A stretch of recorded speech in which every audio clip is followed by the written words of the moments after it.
형님, 저예요. 동생 민수. 하지만 형은 동생을 전혀 기억하지 못했죠. 아니, 형은 모든 걸 잊어버린 상태였죠. 그런데 왜 동생 민수는 지금 여기 있는 걸까요?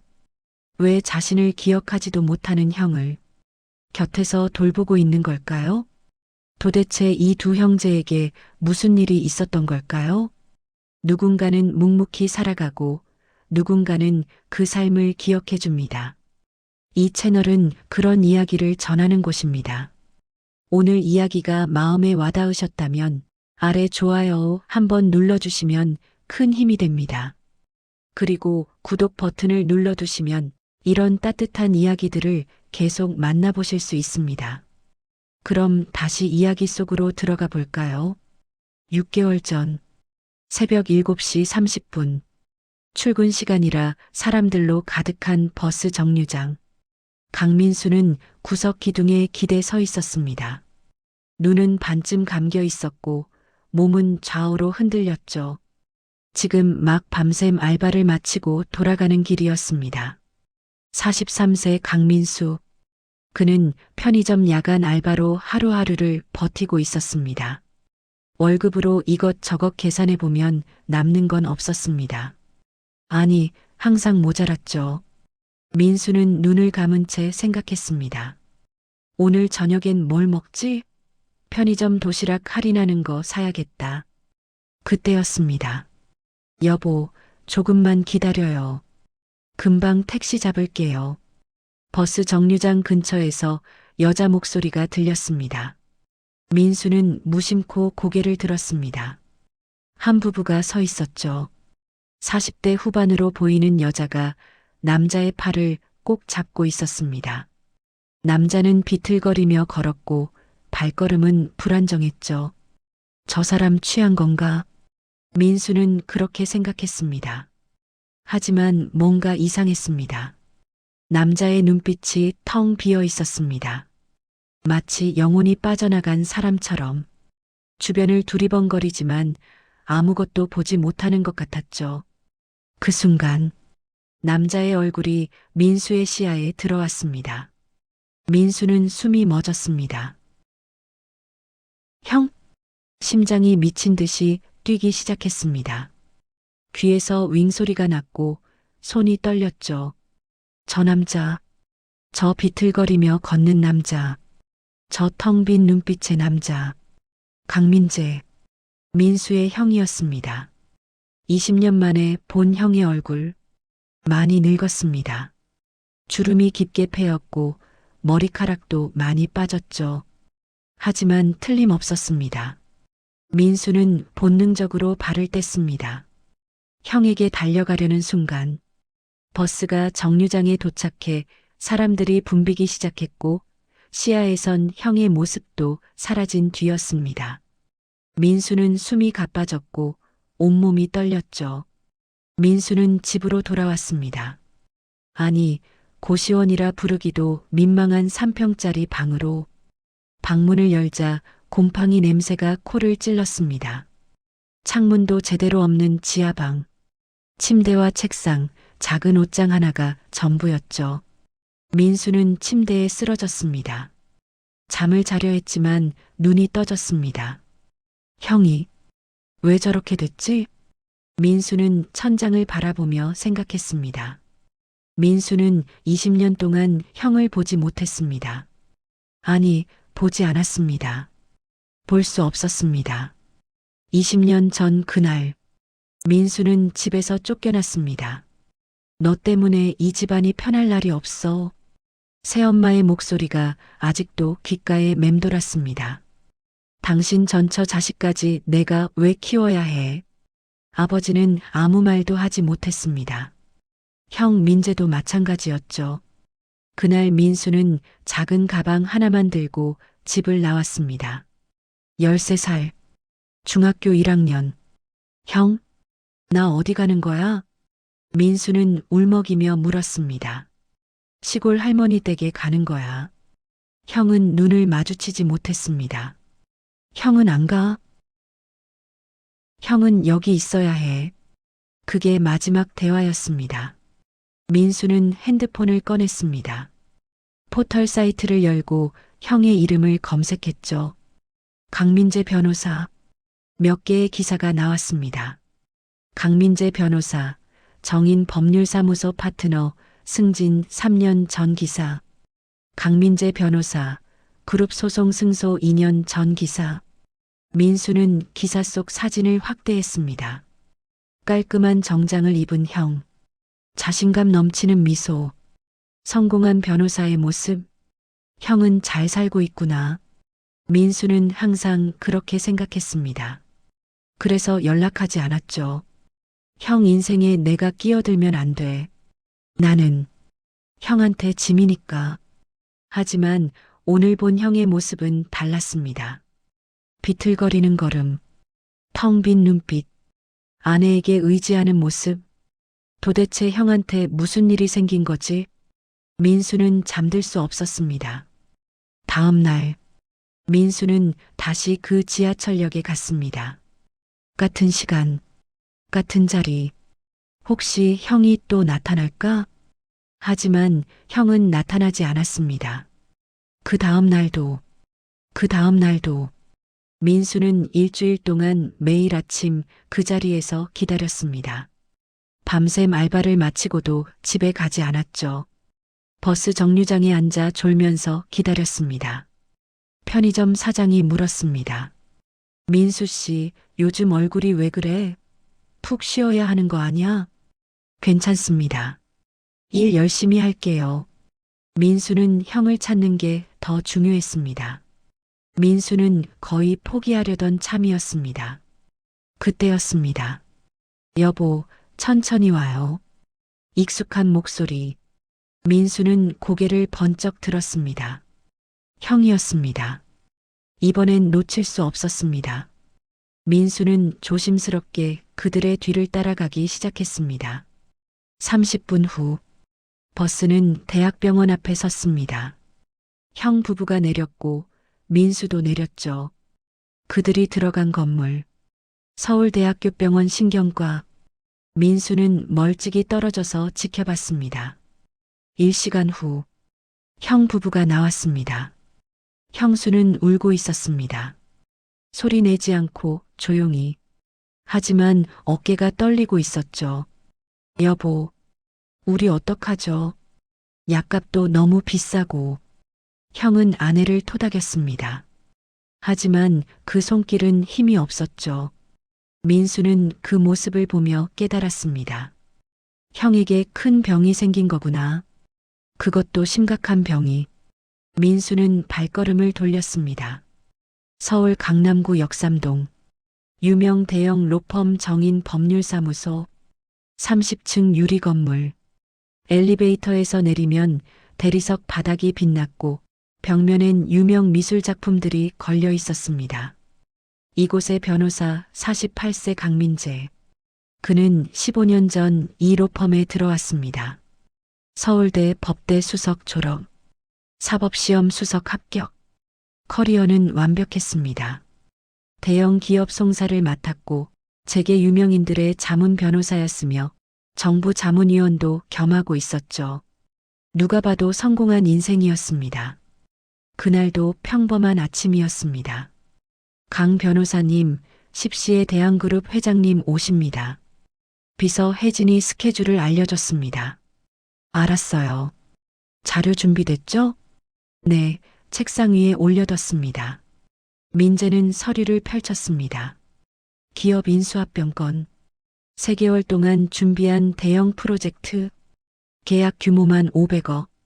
민재는 서류를 검토했습니다. 하지만 이상했습니다. 이 조항, 뭐였지? 분명히 어제까지 달달 외웠던 내용. 그런데 갑자기 기억이 나지 않았습니다. 피곤해서 그런가? 민재는 커피를 한 모금 마시고 다시 집중했습니다. 오전 10시, 회의실. 대한그룹 회장과 임원 5명이 앉아 있었습니다. 민재가 프레젠테이션을 시작했죠. 이번 인수합병건의 핵심은 3가지입니다. 첫째, 계약 구조. 둘째, 리스크 관리. 셋째, 배상. 민재의 말이 끊겼습니다. 배상조항, 너무나 익숙한 법률 용어, 매일 수십 번씩 쓰는 단어. 그런데 갑자기 떠오르지 않았습니다. 배상, 민재는 발표 자료를 보며 당황했습니다. 화면에 분명히 있는 단어인데 읽히지 않았죠. 강 변호사님? 회장이 의아한 표정으로 쳐다봤습니다. 회의실 안의 공기가 무거워졌습니다. 임원들이 서로 눈빛을 주고받았죠. 죄송합니다. 잠깐. 배상 조항이었습니다. 민재는 억지 웃음을 지으며 발표를 이어갔습니다. 하지만 손은 미세하게 떨리고 있었습니다. 회의가 끝나고 강 변호사 괜찮으신 거죠? 회장이 조심스럽게 물었습니다. 네, 죄송합니다. 컨디션이 좀. 민재는 화장실로 달려갔습니다. 세면대에 손을 짚고 거울을 봤죠. 창백한 얼굴, 식은 땀, 떨리는 손. 도대체 나한테 무슨 일이 일어나는 거지? 민재는 찬물로 얼굴을 씻었습니다. 하지만 불안감은 가시지 않았죠. 그날 오후, 민재는 법원에서 재판을 진행해야 했습니다. 6개월간 준비한 중요한 소송. 귀하, 피고 측의 주장은 명백히 허위입니다. 민재는 자신감 있게 말했습니다. 우리 측이 제출한 증거 자료. 그 순간 민재의 머릿속이 하얗게 비었습니다. 17번 증거가 뭐였지? 분명히 아침에도 검토했던 자료. 어제는 달달 외웠던 내용. 그런데 아무것도 떠오르지 않았습니다.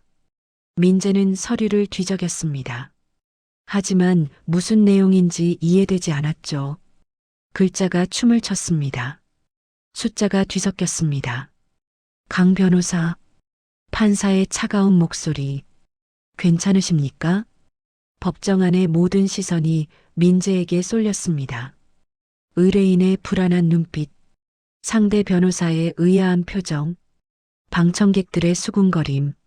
죄송합니다. 민재는 떨리는 목소리로 말했습니다. 잠시 휴정을 요청드립니다. 허가합니다. 10분 휴정. 민재는 서둘러 법정을 빠져나왔습니다. 복도에 나와 벽에 등을 기댔죠. 다리에 힘이 풀렸습니다. 주저앉았습니다. 이게 뭐야? 도대체 나한테 무슨 일이? 그날 저녁, 민재는 지하 주차장에 섰습니다. 자기 차를 찾아야 하는데 기억이 나지 않았죠. 늘 주차하던 자리, 매일 같은 곳. 그런데 어디인지 모르겠습니다. 민재는 주차장을 헤맸습니다. 10분, 15분, 20분. 아저씨, 뭐 찾으세요? 경비원이 다가왔습니다. 제 차를. 차 번호가 어떻게 되세요? 민재는 입을 열었습니다. 하지만 차 번호가 떠오르지 않았습니다. 뭐였더라? 아저씨? 죄송합니다. 제가 지금 좀. 민재는 핸드폰을 꺼냈습니다. 아내에게 전화했죠. 여보, 우리 차 번호가 뭐였지? 왜? 무슨 일이야? 그냥 갑자기 기억이 안 나서. 수연의 목소리에 걱정이 묻어났습니다. 민재는 전화를 끊고 차를 찾았습니다. 하지만 운전대를 잡고도 한참을 그냥 앉아 있었습니다. 내가 차 번호를 잊어버렸어. 다음 날 아침, 민재는 출근 준비를 했습니다. 하지만 넥타이를 매는 방법이 기억나지 않았습니다. 평생 매일 했던 일. 그런데 손이 움직이지 않았죠. 여보, 좀 도와줘. 수연이 다가와 넥타이를 매줬습니다. 요즘 왜 이래? 많이 피곤해? 응. 일이 좀 많아서. 민재는 거짓말을 했습니다. 로펌. 동료 변호사 혜진이 민재를 찾아왔습니다. 선배님, 오늘 재판 준비 다 하셨죠? 무슨 재판? 민재는 멍하니 물었습니다. 네. 오늘 2시에 김 회장님 건 재판이요. 선배님이 직접 맡으신. 민재는 그제야 기억이 났습니다. 아니, 기억이 난 게 아니라 혜진의 말을 듣고 알았습니다. 선배님 괜찮으세요? 미안, 내가 요즘 좀. 혜진아, 자료 좀 가져다 줄래? 혜진은 의아한 표정으로 나갔습니다. 민재는 책상에 앉아 머리를 감싸 쥐었습니다. 뭔가 잘못됐어. 심각하게 잘못됐어. 그로부터 일주일 후, 민재는 대학병원을 찾았습니다. 신경과였습니다. 언제부터 증상이 있으셨나요? 한 2주 정도 전부터요. 구체적으로 어떤 증상이죠? 단어가 떠오르지 않고 약속을 자주 잊고 차 번호도 기억이 안 나고 의사는 고개를 끄덕이며 메모했습니다. 일단 검사를 해봐야겠습니다. MRI 촬영하시죠. 3일 후 검사 결과가 나왔습니다. 강민재 씨 앉으세요. 의사의 표정이 심각했습니다. MRI 결과를 보니 의사는 모니터를 돌려 민재에게 보여줬습니다. 뇌 사진이 떴습니다. 여기 보시면 해마 부분의 위축이 보입니다. 해마요? 기억을 담당하는 부분입니다. 의사는 잠시 숨을 고르고 말했습니다. 초기 치매 가능성이 높습니다. 정확히는 조기 발병 알츠하이머병입니다. 민재의 얼굴이 하얗게 질렸습니다. 치매요? 네. 저는 아직 48살입니다. 민재는 목소리를 높였습니다. 안타깝지만 조기 발병 알츠하이머는 40대, 심지어 30대에도 나타날 수 있습니다. 왜 제가 유전적 요인이 있을 수 있고 스트레스도 원인이 될 수 있습니다. 의사는 차분하게 설명했습니다.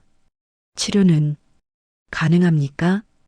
현재로선 진행을 늦추는 것이 목표입니다. 완치는 어렵습니다. 그 말은 사형 선고와 같았습니다. 의사는 처방전을 끊어주며 말했습니다. 약을 드시고 정기적으로 검진받으세요. 그리고 가족들의 도움이 필수적입니다. 민재는 진단서와 처방전을 받았습니다. 손이 떨렸습니다. 병원 밖으로 나왔습니다. 햇빛이 눈부셨죠. 민재는 차에 올라 한참을 그냥 앉아 있었습니다. 나는 끝났어. 변호사 생활도 커리어도 모든 게 끝이야. 민수는 사흘밤을 꼬박 세웠습니다. 편의점 알바를 하면서도 머릿속은 온통 형 생각뿐이었죠. 형한테 다가가야 할까? 아니면 그냥 모른 척해야 할까? 20년 동안 연락 한 번 없었습니다. 형도 아버지도. 민수에게 그들은 이미 남이었습니다. 아니, 민수가 그들에게 남이었죠. 나를 기억이나 할까? 민수가 7살 때 아버지가 재혼을 했습니다. 새엄마와 함께 온 형이 민재였죠. 12살이었습니다. 처음엔 어색했습니다. 민수는 친엄마 얼굴도 기억나지 않았습니다. 5살 때 교통사고로 돌아가셨다고 했죠. 민수야, 인사해. 이분이 새엄마시고 여기 민재가 너 형이야. 아버지는 웃으며 말했습니다. 안녕. 민수는 수줍게 인사했습니다. 민재는 민수를 보며 손을 흔들었습니다. 안녕, 민수야. 처음 몇 달은 괜찮았습니다. 형 민재는 민수를 잘 챙겨줬습니다. 학교 갈 때 손을 잡아줬고 숙제도 도와줬고 같이 게임도 했죠. 민수야, 형아가 군것질 사줄게. 민재는 용돈을 모아 민수에게 과자를 사줬습니다. 형아, 고마워. 민수는 좋아서 깡충깡충 뛰었죠. 하지만 새엄마는 달랐습니다. 야, 민수, 밥 먹었어? 새엄마는 늘 차갑게 말했습니다. 아직요. 저기 남은 거 먹어. 식탁에는 민재가 먹고 남은 음식이 있었습니다. 김치찌개 국물과 밥 조금. 민수는 그걸 먹었습니다. 민재가 새 옷을 입을 때 민수는 형이 입던 옷을 물려받았습니다. 민재가 새 책가방을 살 때 민수는 형 것을 물려받았죠. 엄마, 민수도 새 옷 사주면 안 돼요? 어느 날 민재가 물었습니다. 내가 입던 거 물려주면 되지. 뭘 또 사? 하지만 너나 공부 열심히 해. 새엄마는 단호했습니다. 민수가 초등학교 3학년이 되던 해 학교에서 친구들이 민수를 놀렸습니다. 야, 강민수, 너 옷도 찢어졌다. 민수의 교복이 낡아 어깨 부분이 찢어진 걸 본 아이들이 웃었습니다. 계모 자식이라 그런가 봐. 맞아, 걔 엄마 친엄마 아니래. 아이들이 손가락질했습니다. 민수는 울면서 집에 돌아왔습니다. 거실에서 새엄마가 텔레비전을 보고 있었죠. 엄마, 옷이 찢어졌어요. 새 옷 사주세요. 뭐, 또, 내가 뛰어다니니까 찢어지지. 바느질해서 입어. 하지만, 시끄러워. 엄마가 바빠. 민수는 방으로 들어가 울었습니다. 그때 형 민재가 들어왔습니다. 민수야, 왜 울어? 민수는 찢어진 옷을 보여줬습니다. 민재는 아무 말 없이 자기 옷장을 열었습니다. 그리고 새 점퍼를 꺼냈죠. 민수야, 이거 입어. 괜찮아. 형은 다른 거 입으면 돼. 민재는 웃으며 동생에게 점퍼를 입혔습니다. 민수는 눈물을 닦으며 웃었습니다. 또 다른 날, 민수가 학교에서 집에 오는 길이었습니다. 고학년 아이들이 길을 막았습니다. 야, 너 강민수지? 네. 너 계모 자식이라며? 돈 있어? 1,000원만 줘봐. 돈 없는데요. 거짓말하지 마. 가방 내놔봐. 아이들이 민수의 가방을 빼앗았습니다. 민수는 울먹였습니다. 그때 뒤에서 목소리가 들렸습니다. 야, 너희. 민재였습니다. 내 동생한테 손대지 마. 민재는 고학년이었지만 덩치가 작은 편이었습니다. 하지만 겁먹지 않았죠. 뭐야, 너. 나 5학년 강민재야. 내 동생 괴롭히면 가만 안 둬. 민재는 단호하게 말했습니다. 아이들은 민수의 가방을 던지고 도망갔습니다. 민수야, 괜찮아? 민재는 동생을 일으켜 세웠습니다. 응, 고마워, 형아. 민수는 형의 손을 꼭 잡았습니다. 그날 이후 민수는 형을 더욱 따랐습니다. 하지만 행복은 오래가지 않았습니다. 민재가 고등학교 2학년, 민수가 중학교 1학년이 되던 해, 어느 날 민수가 학교에서 돌아오니 집안이 난장판이었습니다. 새엄마와 아버지가 큰 소리로 싸우고 있었죠. 당신 전처 자식 때문에 내가 얼마나 참고 살았는데. 그래도 내 자식이야. 그럼 나랑 민재가 나가. 선택해. 새엄마의 최후 통첩이었습니다. 민수는 문 앞에 서서 그 말을 들었습니다. 온몸이 얼어붙었죠. 나 때문에 싸우고 있어. 다음 날 아침, 아버지가 민수를 불렀습니다. 민수야, 잠깐 나와봐. 거실에 작은 가방 하나가 놓여 있었습니다. 민수야, 넌 시골 할머니 댁에 가서 지내는 거야. 네. 민수는 믿을 수 없었습니다. 할머니가 많이 아프시대. 그래서 민수가 가서 같이 있어주는 거야. 형요? 형아도 가요? 형는 여기 있어야 해. 아버지는 눈을 마주치지 못했습니다. 민수는 알았습니다. 자신이 쫓겨나는 거라는 걸. 언제 가요? 오늘. 민수는 방으로 들어가 짐을 쌌습니다. 가방은 작았습니다. 옷 몇 벌과 교과서 몇 권이 전부였죠. 현관앞, 민재가 나와 있었습니다. 눈이 빨갛게 부어 있었죠. 민수야. 형? 민수는 형을 올려다봤습니다. 나 다시 올 수 있어? 민재는 대답하지 못했습니다. 입술만 떨렸죠. 형아도 나중에 보러 와줘. 응. 민재는 겨우 대답했습니다. 민수는 작은 가방을 들고 현관문을 나섰습니다. 뒤돌아보니 형이 서 있었죠.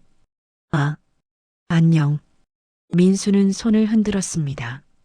민재는 손을 들지 못했습니다. 그냥 고개만 숙이고 있었죠. 민수는 그 기억을 떠올렸습니다. 20년 전 그날, 작은 가방 하나 들고 집을 나섰던 그날, 형은 자신을 지켜주지 못했습니다. 아니, 지킬 수 없었죠.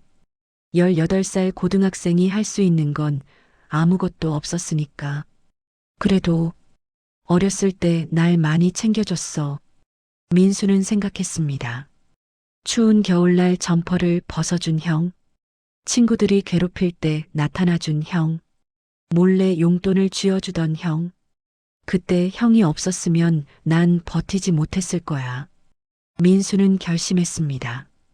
이제는 내가 형을 지킬 차례야. 민수는 핸드폰을 꺼냈습니다. 병원 홈페이지를 검색했죠. 서울대학교 병원 신경과 외래 진료 시간표를 확인했습니다. 평일 오전 9시부터 민수는 다음날 아침 병원 앞으로 가기로 했습니다. 형을 만날 거야. 그리고 도와줄 거야. 다음날 오전 민수는 병원 앞에 섰습니다. 손에 땀이 났습니다. 형이 날 기억이나 할까? 아니, 그보다 날 만나고 싶어 할까? 불안했습니다. 하지만 민수는 용기를 냈습니다.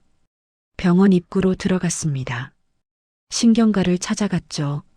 대기실, 환자들이 가득했습니다. 노인들이 대부분이었죠. 민수는 구석 자리에 앉아 기다렸습니다. 1시간, 2시간, 그리고 마침내, 여보, 조심해요. 익숙한 목소리. 민수는 고개를 들었습니다. 형 부부가 진료실에서 나오고 있었습니다. 민수는 숨을 깊이 들이마셨습니다. 그리고 일어났죠. 천천히 다가갔습니다. 저기, 실례합니다. 형수가 돌아봤습니다. 네, 저, 강민재 씨를 아는 사람인데요. 형수는 경계하는 표정을 지었습니다. 누구시죠? 민수는 떨리는 목소리로 말했습니다. 저는 강민재 씨의 동생입니다. 강민수라고 합니다. 형수 수연은 민수를 멍하니 바라봤습니다. 동생이요? 남편한테 동생이 있어요? 네, 이복 동생입니다. 민수는 조심스럽게 말했습니다. 수연은 20년을 함께 산 남편에게 동생이 있다는 걸 한 번도 들어본 적이 없었습니다. 남편은 늘 외동아들이라고 했었죠. 죄송하지만 증명할 수 있나요? 수연은 여전히 경계했습니다. 요즘 아픈 사람들을 노리는 사기꾼이 많다는 걸 알고 있었으니까요. 민수는 가방에서 낡은 지갑을 꺼냈습니다. 그 안에서 오래된 사진 한 장을 꺼냈죠. 30년 전 사진. 두 소년이 나란히 서 있었습니다. 이게 저희 어렸을 때 사진입니다. 수연은 사진을 받아들었습니다. 사진 속 큰 아이는 분명 젊은 시절 남편의 모습이었습니다. 이 작은 아이가 민수 씨군요. 네. 수연은 한참을 사진을 보다가 민수를 올려다봤습니다. 왜 이제야 나타나신 거죠? 그건 말씀드리기 긴 사연이 있습니다. 민수는 고개를 숙였습니다. 수연은 민수를 근처 카페로 데려갔습니다. 남편 민재는 병원 앞 벤치에 앉혀두었죠. 창문 너머로 보이는 곳이었습니다. 말씀해 보세요. 수연은 차가운 목소리로 말했습니다. 민수는 천천히 이야기를 시작했습니다. 20년 전 집에서 쫓겨난 일, 13살에 혼자가 된 일, 시골 할머니마저 돌아가시고 완전히 혼자 남은 일, 중학교도 제대로 마치지 못하고 일을 시작한 일, 지난 20년 동안 어떻게 살아왔는지. 수연은 눈물을 글썽이며 들었습니다. 그런 일이 남편한테 한 번도 못 들었어요. 형님은 아마 잊고 싶으셨을 겁니다. 괴로운 기억이었을 테니까요. 민수의 목소리는 담담했습니다. 그런데 왜 지금 우리를 찾으신 거죠? 지하철에서 우연히 형님을 봤습니다. 한 달 전쯤요. 민수는 그날 이야기를 했습니다. 형의 이상한 모습을 보고 걱정이 되었다고, 일주일 동안 매일 기다렸다고, 병원까지 뒤따라왔다고, 형님이 많이 아프신 것 같아서요. 수연은 한참을 침묵하다 물었습니다. 혹시 돈이 필요하신 건가요? 아닙니다. 민수는 황급히 손을 저었습니다. 전 그런 거 바라는 게 아닙니다. 그냥 형님을 돕고 싶었습니다. 어떻게요? 제가 형님을 돌볼 수 있을까 해서요. 수연은 놀란 표정으로 민수를 바라봤습니다. 돌본다니요? 민수 씨도 일이 있으실 텐데. 제 일은 조정할 수 있습니다. 민수는 거짓말을 했습니다.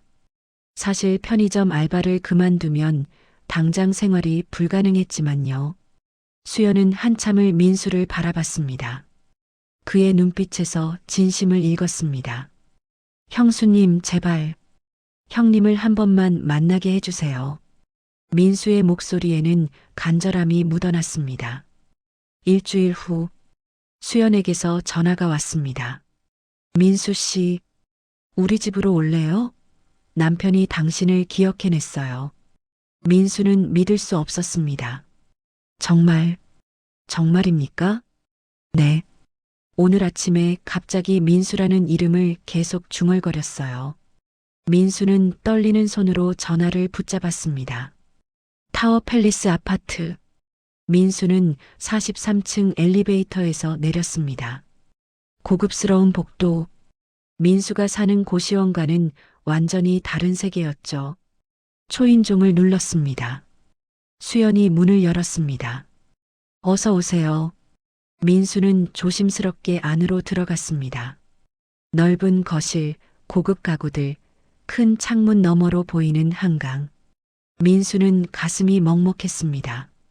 거기 앉아 계세요. 거실 소파에 민재가 앉아 있었습니다. 멍하니 텔레비전을 보고 있었죠. 민수는 천천히 다가갔습니다. 민재는 천천히 고개를 돌렸습니다. 민수를 바라봤죠. 5초, 10초, 20초, 긴 침묵이 흘렀습니다. 그리고 민수야, 민재의 눈에서 눈물이 흘러내렸습니다. 민수는 형 앞에 무릎을 꿇었습니다. 형, 저예요. 민수. 민재는 떨리는 손으로 동생의 얼굴을 만졌습니다. 민수, 정말 민수구나. 네, 형. 저예요. 미안해. 형이 미안해. 민재는 울기 시작했습니다.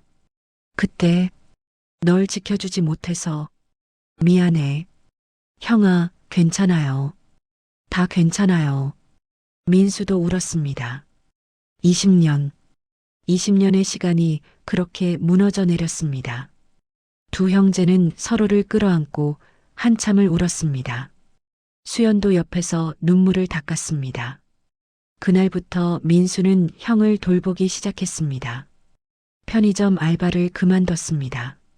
사장은 아쉬워했죠. 민수 씨, 진짜 그만두는 거야? 성실한 알바생이었는데. 죄송합니다. 급한 사정이 생겨서요.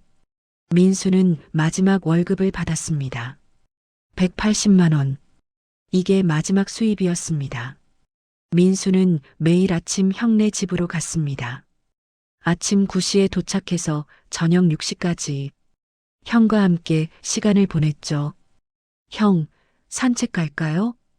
응, 가자. 민재는 어린아이처럼 웃었습니다.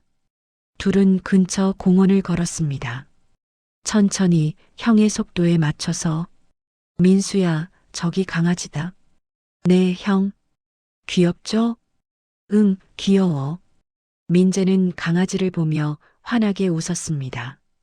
민수는 그런 형을 보며 미소 지었습니다. 점심시간. 민수는 형을 위해 밥을 차렸습니다. 수연이 준비해둔 반찬들을. 형아, 천천히 드세요. 민재는 숟가락을 들었지만 떨렸습니다. 입으로 가져가다 떨어뜨렸죠. 아, 민재는 좌절한 표정을 지었습니다. 괜찮아요, 형아. 제가 도와드릴게요. 민수는 형 옆에 앉아 밥을 떠먹여줬습니다. 아, 고마워. 민재는 고개를 숙였습니다. 민수는 가슴이 아팠습니다. 한때 대형 로펌의 파트너 변호사였던 형. 이제는 혼자 밥도 못 먹는 형. 하지만 민수는 웃으며 말했습니다. 형, 맛있죠? 천천히 드세요. 오후에는 형과 함께 그림을 그렸습니다. 색연필과 스케치북. 형, 뭐 그릴래요? 집. 민재는 서툰 손으로 집을 그렸습니다. 삐뚤빼뚤한 선. 하지만 민수는 칭찬했습니다. 와, 그림 잘 그리시네요. 그래. 민재는 어린아이처럼 좋아했습니다. 한 달이 지났습니다. 민수의 통장 잔액은 30만 원이었습니다. 고시원 월세를 내지 못했습니다. 민수 씨, 이번 달 월세 언제 주실 거예요? 고시원 주인이 독촉했습니다. 죄송합니다. 조금만 기다려 주세요. 이번 달까지만 봐드릴게요. 다음 달엔 나가셔야 해요. 민수는 고개를 숙였습니다. 민수는 수연에게 말하지 않았습니다. 자신이 일을 그만뒀다는 것도, 돈이 없다는 것도, 그저 웃으며 형을 돌봤습니다. 형수님, 걱정 마세요. 제가 잘 돌볼게요. 고마워요, 민수 씨. 수연은 민수 덕분에 파트타임 일을 시작할 수 있었습니다. 생활비라도 벌어야 했으니까요. 그런데 민수는 점점 야위어 갔습니다. 아침은 거르고, 점심은 형과 함께 먹고, 저녁은 편의점 삼각김밥 하나. 몸이 힘들었습니다. 하지만 참았죠. 조금만 더 버티면 돼. 2달째. 민수는 고시원에서 쫓겨났습니다. 민수 씨, 정말 죄송한데 나가주셔야겠어요. 네, 알겠습니다. 민수는 짐을 쌌습니다. 작은 가방 하나에 옷 몇 벌. 30년 전 그날처럼 민수는 찜질방으로 갔습니다. 입장료 8,000원. 하루를 버틸 수 있었죠. 밤에는 찜질방에서 자고 낮에는 형을 돌봤습니다. 수연은 몰랐습니다. 민수가 집이 없다는 걸. 3달째. 민수는 하루에 3시간밖에 자지 못했습니다. 찜질방에서 새벽 2시에 누웠다가 5시에 일어났죠. 그리고 형네 집으로 가려면 지하철을 1시간 타야 했습니다. 몸이 무너져 갔습니다. 어지러웠고 눈앞이 흐려졌고 손발이 저렸습니다. 하지만 참았죠. 민수 씨, 얼굴이 왜 그래요? 많이 안 좋아 보이는데. 수연이 걱정스럽게 물었습니다. 아니에요, 괜찮습니다. 좀 피곤해서 그래요. 민수는 웃으며 말했습니다. 하지만 거울을 보면 자신도 놀랐습니다. 핏기 없는 얼굴, 움푹 들어간 눈, 앙상해진 뺨. 어느 날 아침, 민수는 형과 산책을 나갔습니다. 공원으로 가는 길이었죠. 민수야, 저기 꽃 예쁘다. 네, 진짜 예쁘네요. 민수는 대답했지만 목소리가 떨렸습니다. 갑자기 어지러웠습니다. 앞이 흐려지고 귀에서 윙 소리가 났죠. 민수야? 형의 목소리가 멀리서 들렸습니다. 그리고 쿵. 민수는 그 자리에 쓰러졌습니다. 저기요. 사람 쓰러졌어요. 지나가던 사람이 소리쳤습니다. 민재는 당황해서 민수를 흔들었습니다. 민수야, 민수야, 일어나.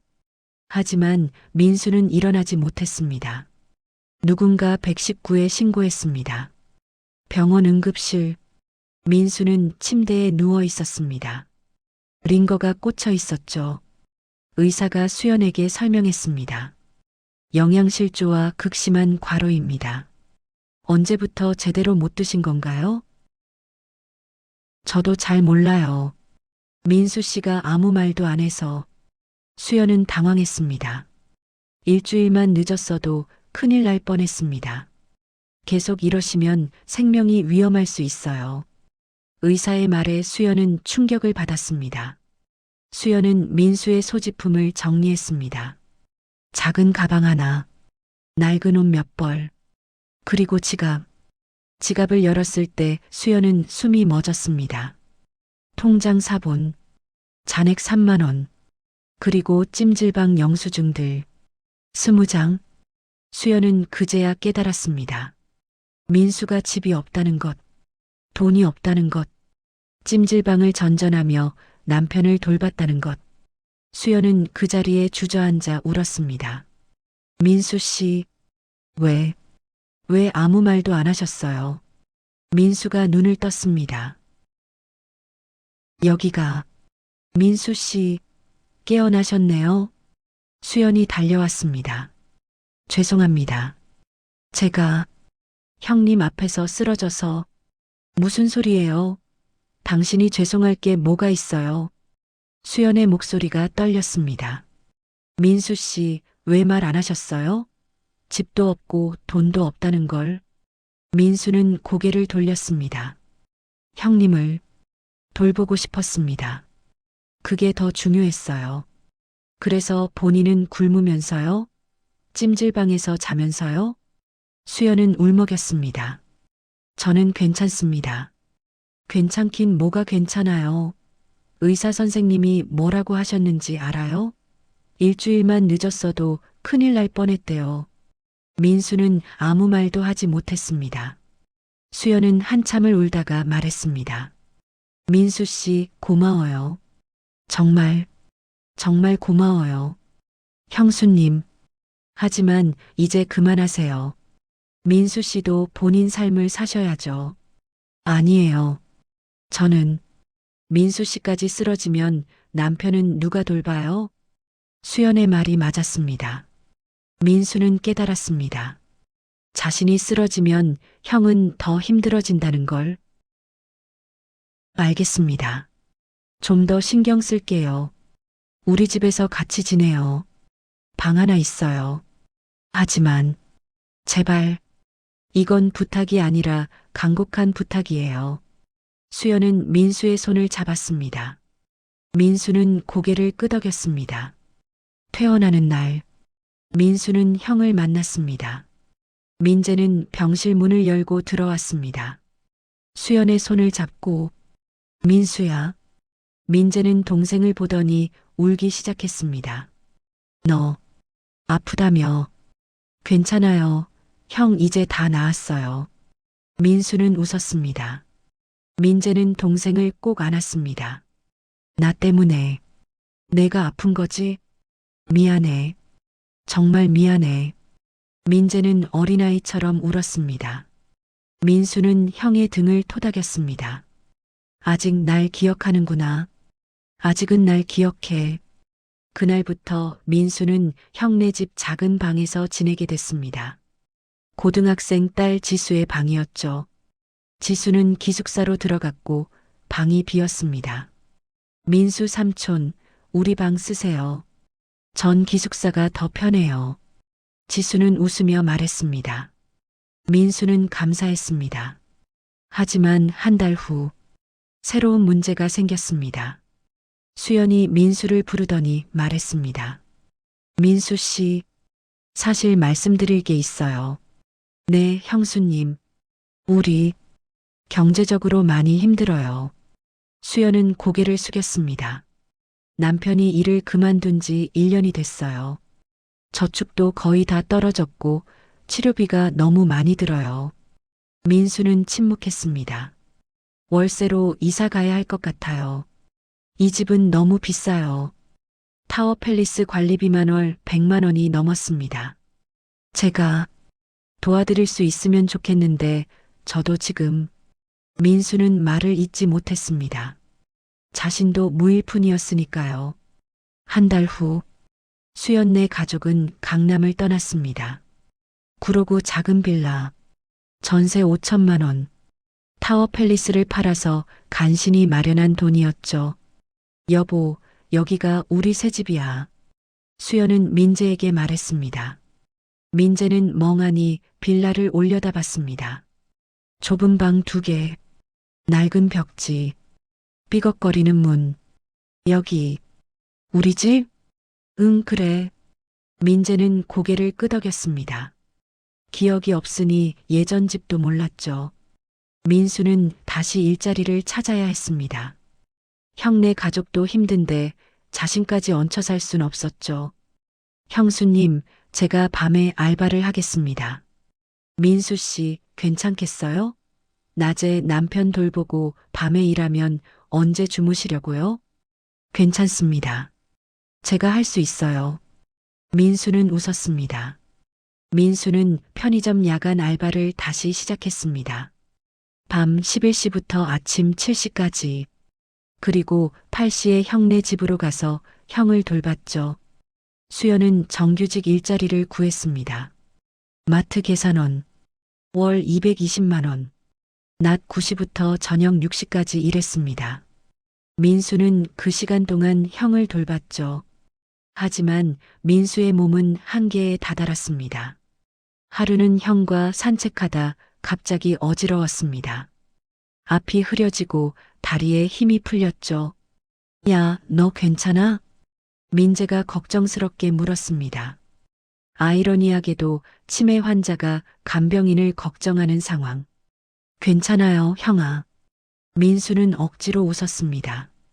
그날 밤 편의점 알바 중 민수는 물건을 정리하다 갑자기 쓰러졌습니다. 쿵. 편의점 사장이 놀라 달려왔습니다. 민수 씨, 민수 씨. 하지만 민수는 깨어나지 못했습니다. 119가 출동했습니다. 병원. 민수는 다시 응급실에 실려왔습니다. 이번엔 더 심각했습니다. 과로와 수면 부족이 극심합니다. 이러다 정말 큰일 납니다. 의사는 심각한 표정으로 말했습니다. 한 달 입원하셔야 합니다. 안 됩니다. 제가 형님을 돌봐야 해서. 환자분이 쓰러지면 누가 형님을 돌보시겠어요? 의사의 말이 맞았습니다. 수연이 병실로 찾아왔습니다. 민수 씨, 형수님 죄송합니다. 제가 또, 이제 정말 그만해요. 수연의 목소리는 단호했습니다. 민수 씨도 당신 건강부터 챙기세요. 이러다 진짜 큰일 나요. 민수는 고개를 숙였습니다. 그때 병실 문이 열렸습니다. 70대 정도의 노인이 들어왔습니다. 하얀 머리, 주름진 얼굴, 하지만 똑바로 선 자세. 민수는 그 남자를 알아봤습니다. 숨이 멎었습니다. 아버지, 민수와 민재의 아버지였습니다. 민수야. 아버지의 목소리는 떨리고 있었습니다. 민수는 침대에서 일어나려 했지만 몸에 힘이 없었습니다. 링거줄이 팔에 꽂혀 있었죠. 어떻게, 여길. 민수의 목소리는 차갑게 식어 있었습니다. 민재 소식을 들었다. 병에 걸렸다고. 그리고 아버지는 잠시 말을 멈췄습니다. 내가 민재를 돌본다는 얘기를 들었어. 그게 아버지랑 무슨 상관입니까? 민수는 얼굴을 돌렸습니다. 25년 만에 보는 아버지. 아버지는 많이 늙었습니다. 머리는 새하얗게 새었고 얼굴은 주름투성이었죠. 하지만 여전히 똑바로 서 있었습니다. 수연이 조심스럽게 나섰습니다. 아버님, 민수 씨가 많이 힘드시니까 나중에. 아니, 지금 해야 할 말이야. 아버지는 단호하게 말했습니다. 그리고 병실 의자를 당겨 앉았죠. 민수야, 할 말이 있다. 전 들을 말 없습니다. 민수는 여전히 얼굴을 돌리고 있었습니다. 제발, 한 번만 들어다오. 아버지의 목소리에는 절박함이 묻어 있었습니다. 민수는 아무 대답도 하지 않았습니다. 아버지는 천천히 말하기 시작했습니다. 25년 전 내가 너를 보냈을 때 아버지는 숨을 깊이 들이마셨습니다. 나는 비겁했다. 정말 비겁했어. 하지만 내가 알아야 할 진실이 있다. 아버지는 주머니에서 오래된 편지 한 장을 꺼냈습니다. 누렇게 변색된 종이. 이걸 읽어봐. 민수는 받지 않았습니다. 수연이 대신 받아 민수에게 건넸죠. 민수는 마지못해 편지를 펼쳤습니다. 편지는 민수의 외할머니가 쓴 것이었습니다. 민수야, 할머니가 많이 아프단다. 의사 선생님이 오래 못 산다고 했어. 6개월. 할머니가 죽기 전에 손자 얼굴 한 번만 보고 싶구나. 너무 보고 싶어서 밤마다 울었단다. 제발 민수를 보내주렴. 마이너스 외할머니 올림. 민수는 편지를 보며 손이 떨렸습니다. 내 외할머니가 안말기였어. 아버지가 말했습니다. 시한부 6개월. 그래서 내가 너를 보낸 거야. 그럼 왜 말 안 하셨어요? 민수가 소리쳤습니다. 할머니가 돌아가신다는 걸 왜 말 안 하셨냐고요? 너한테 말하면 안 갔을 것 같아서. 아버지의 말이 맞았습니다. 만약 민수가 할머니가 죽는다는 걸 알았다면 절대 가지 않았을 겁니다. 할머니는 내가 온 지 5개월 만에 돌아가셨어. 그리고 나는 널 다시 데려오려 했어. 진심이야. 아버지는 눈물을 글썽였습니다. 하지만 민재 어머니가 이혼하겠다고 했지. 너를 데려오면 자기와 민재가 나가겠다고. 민수는 주먹을 꽉 쥐었습니다. 그래서요? 그래서 저를 버린 거예요? 나는 선택해야 했어. 민재도 내 자식이었으니까. 그럼 전 자식이 아니었습니까? 민수의 목소리가 터져 나왔습니다. 저도 아버지 자식이었어요. 저도 아버지가 필요했어요. 민수는 울기 시작했습니다. 전 13살이었어요. 아무것도 모르는 13살이었다고요. 아버지는 그 자리에서 무릎을 꿇었습니다. 미안하다. 정말, 정말 미안하다. 아버지는 눈물을 흘렸습니다. 나는 비겁한 아버지였어. 한쪽을 선택하느라 다른 한쪽을 버렸지. 수연도 옆에서 울었습니다. 민수야, 나는 널 사랑했어. 지금도 사랑한다. 그런 말하지 마세요. 민수는 고개를 돌렸습니다. 사랑했으면 25년 동안 연락도 안 했을 리 없잖아요. 나는 내가 날 용서하지 않을 거라고 생각했어. 맞아요. 전 아버지 용서 안 해요. 민수의 목소리는 차갑게 식어 있었습니다. 아버지는 가방에서 봉투 하나를 꺼냈습니다. 이건 내 어머니가 남긴 거야. 어머니요? 민수는 처음으로 아버지를 쳐다봤습니다.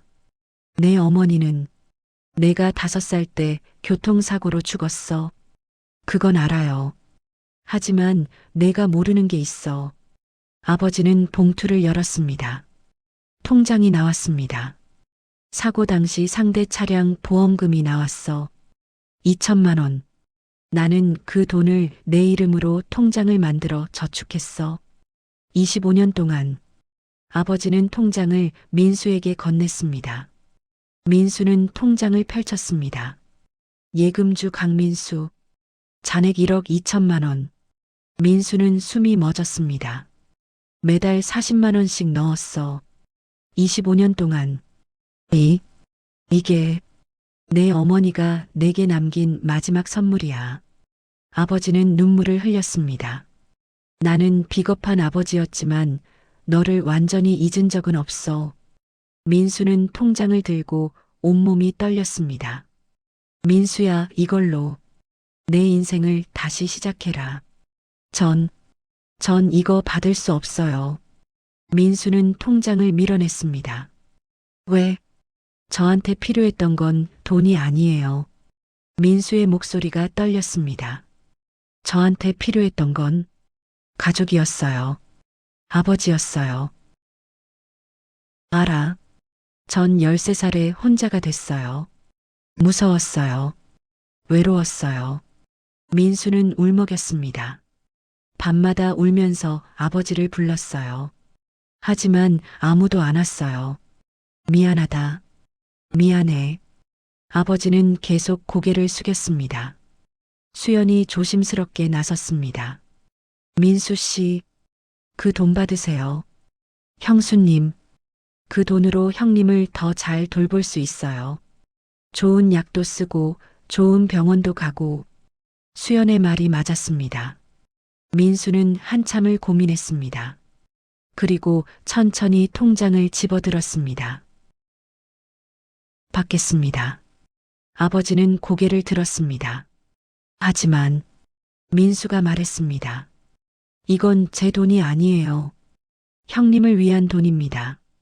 그래, 그렇게 해라. 아버지는 고개를 끄덕였습니다. 민수는 아버지를 똑바로 쳐다봤습니다. 아버지. 응, 전 아버지를 용서할 수 없어요.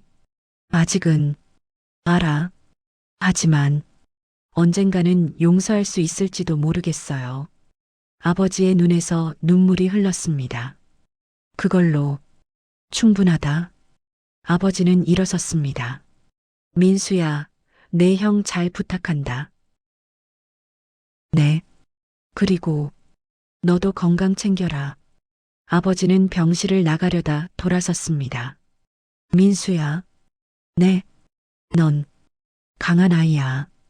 형보다 훨씬 더 강해. 그 말을 남기고 아버지는 나갔습니다. 민수는 한참을 그 자리에 앉아 있었습니다. 통장을 손에 쥔 채 수연이 옆에 앉았습니다. 민수 씨, 괜찮으세요? 모르겠어요. 이게 뭔지. 용서는 시간이 필요한 거예요. 수연은 민수의 손을 잡았습니다. 천천히 하세요. 민수는 고개를 끄덕였습니다. 6개월 후, 민수는 그 돈으로 작은 2층 주택을 얻었습니다. 구로구 주택가, 오래됐지만 깨끗한 집. 1층은 민재 부부와 아이들이 살고 2층은 민수가 살았죠. 민수 씨, 정말 이렇게까지 하실 필요 없어요. 수연이 말했습니다. 괜찮습니다. 이제 형님을 편하게 돌볼 수 있잖아요. 민수는 웃었습니다. 가족은 함께 모여 살게 됐습니다. 하지만 민재의 상태는 계속 나빠졌습니다. 말을 거의 하지 못했고, 걷는 것도 힘들어했고, 가족들의 얼굴도 헷갈렸죠. 여보, 나야. 수연. 수연? 누구? 민재는 아내조차 알아보지 못했습니다. 수연은 그때마다 눈물을 참았습니다. 어느 날 아침, 민수가 형을 깨웠습니다. 형, 일어나세요. 민재는 눈을 떴습니다. 그리고 민수를 봤죠. 넌 누구야? 형은 오늘도 민수를 기억하지 못했습니다. 저는 민수예요. 형 동생. 동생? 나한테 동생이 있어? 네, 형. 민수는 웃으며 대답했습니다. 이제 익숙해졌습니다. 매일 아침 형에게 자신을 소개하는 일. 하지만 가끔은 가슴이 아팠습니다. 민수는 2층 방에 올라가 혼자 울었습니다. 나를 완전히 잊어가고 있어. 하지만 민수는 포기하지 않았습니다. 괜찮아. 형아가 날 잊어도 난 형아를 기억할 거야. 1년 후, 민재는 식사도 혼자 할 수 없게 됐습니다. 민수는 매 끼니마다 형에게 밥을 떠먹여줬습니다.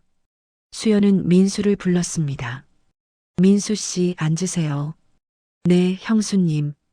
남편이 많이 안 좋아요. 수연의 목소리가 떨렸습니다. 의사 선생님이 말씀하시길 이제 24시간 케어가 필요하대요. 요양병원을 알아봐야 할 것 같아요. 민수는 침묵했습니다. 요양병원.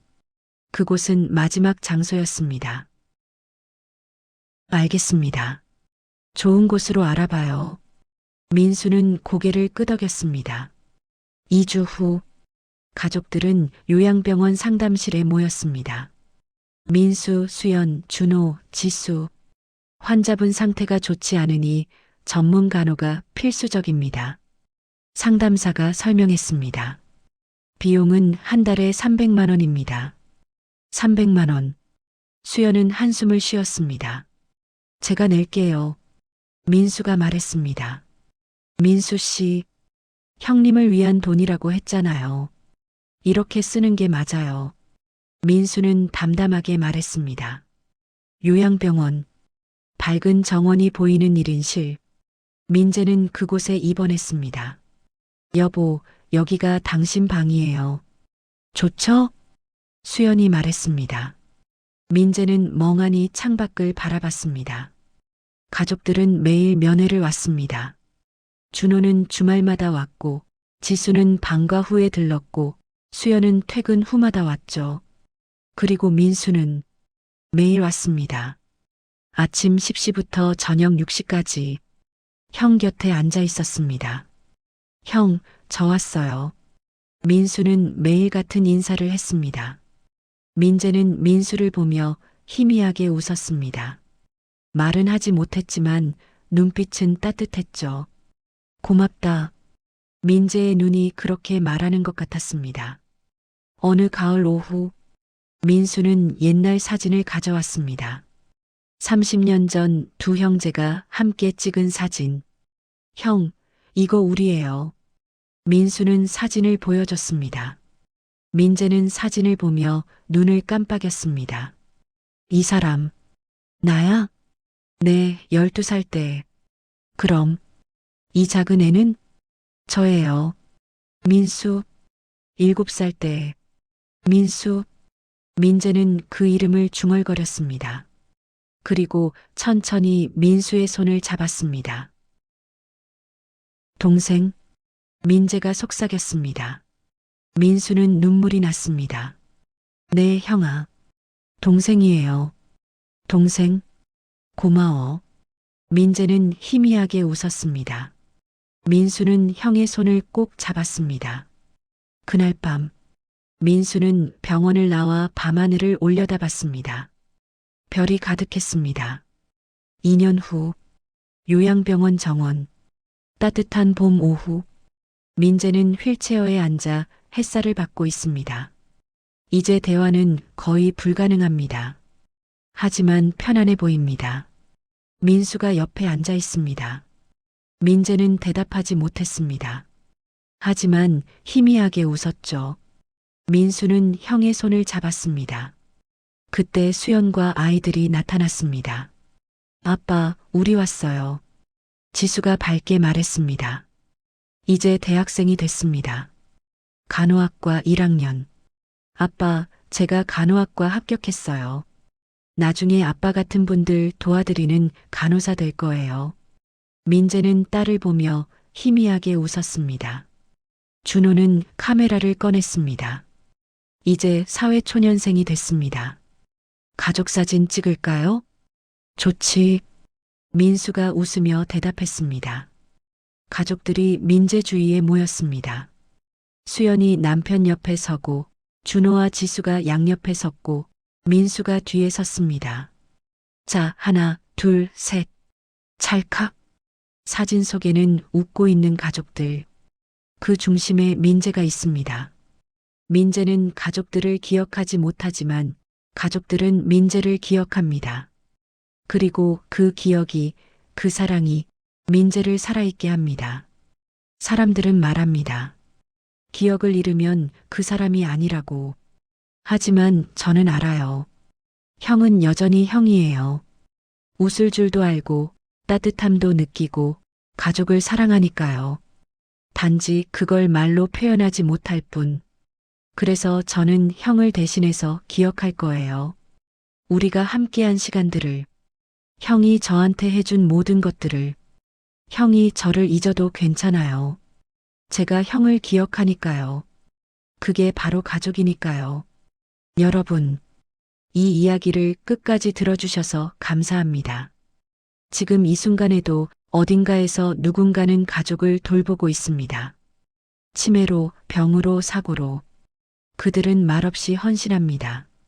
보상도 칭찬도 기대하지 않고 그저 사랑하기 때문에. 만약 여러분 주변에 그런 분이 계신다면 한번 안아주세요. 고맙다고 말해주세요. 당신은 혼자가 아니다라고 말해주세요. 그 작은 말 한마디가 그들에게 큰 힘이 됩니다. 이 영상이 도움이 되셨다면 좋아요와 구독 부탁드립니다. 그리고 댓글로 여러분의 이야기도 들려주세요. 여러분 모두 사랑하는 사람들과 행복하시길 바랍니다. 감사합니다.